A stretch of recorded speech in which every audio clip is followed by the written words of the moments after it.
This is LOA Recon with Good Vibe Coach Jeanette Ma, where we explore the ins and outs of conscious creation to manifest our favorite dreams come true. Let's have some fun together.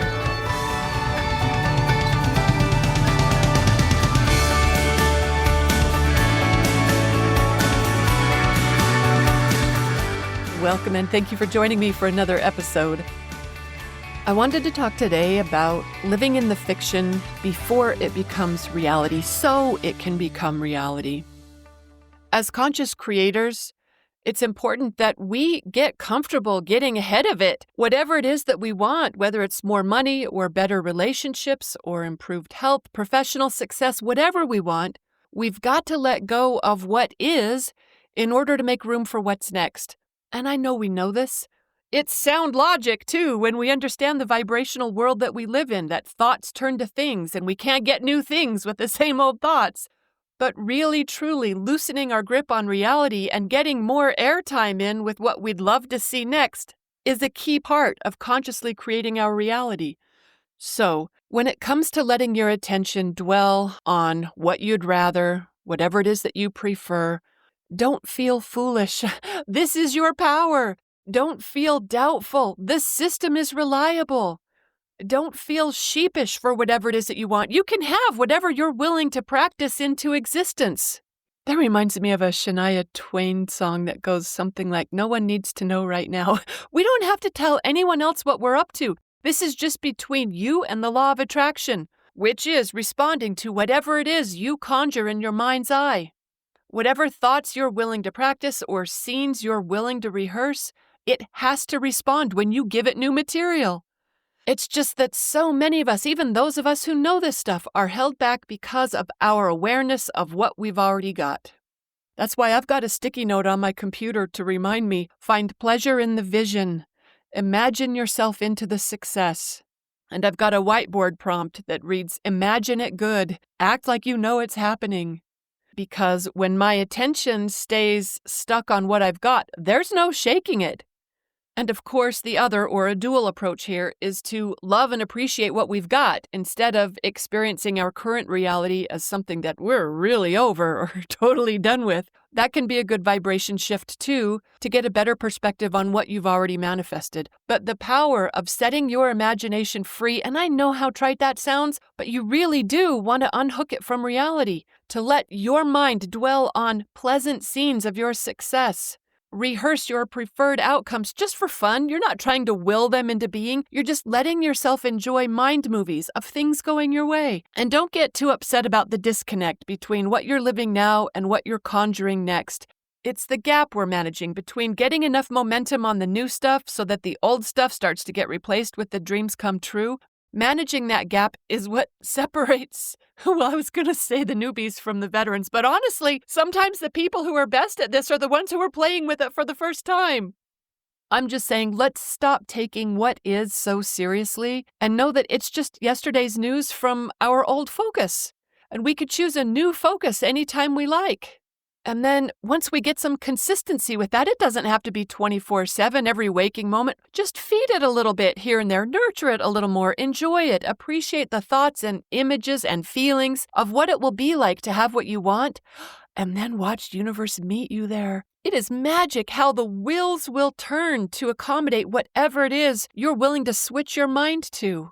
I've got a client who wasn't feeling particularly appreciated or valued by her new love interest, or her employer and coworkers for that matter, or even her family. That's what's known as an official vibrational theme. Anyway, she started practicing what it would feel like to be respected, honored, valued, treated well, adored and appreciated, all that good stuff, just in her imagination. And trust me, she was not doing this in every waking moment, just here and there as she thought about it, or as I reminded her, to just take a few minutes to plug back into her scenes of success, or in Vibration Bosses, we call it our vision of victory. And guess what happened once she started doing that? Are you thinking she got married and lived happily ever after? No, that girl got fired. Can you believe it? She got fired from her job. Oh, And that is the moment where a lot of creators will give up. In fact, I had a client at about the same time who fixated on that kind of negative progress he was finding in his life, and he concluded, it's not working. I'm getting the opposite of what I want. And he threw in the towel with a lot of swear words. Woo, he was mad. But this client did not give up. She knew to interpret this as movement, that she's been heard, that things are happening, even when it looked scary, even when it's hard to understand how that fits in with her scenes of success. And it was super scary for her to not have a job. That was scary for a wide variety of reasons, a wide variety of big, important reasons. In fact, I don't need to tell you that. We all know our reasons of why it's important that we get what we want. We all have them. She had them. But she kept doing it. She kept tuning into what she wanted, even while her reality was not giving her any reason to go there. It was giving her opposite reasons, in fact. But she didn't give up. She did have a great coach. But you know what? So did my other client. So I'm not the reason for what happened next, because they both got my very best. But after she got fired, and she freaked out for a minute about not being able to find another job because she had just recently been unemployed for 2 years. Like recent, a 2-year span of no jobs in sight. So her fear was fresh on this subject. But you know what that also meant? It meant that her desire was crazy strong, so strong. And strong desire will take us a long way towards what we want. So we did some gremlin fear management, and she practiced having what she wanted before it showed up in her reality. And then guess what happened?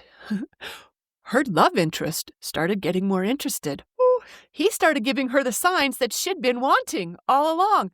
It was starting to look like she was getting some real traction in this area of her life in all the best, most delicious ways. Oh, I just got goosebumps. It was so fun to hear about it. And then guess what happened?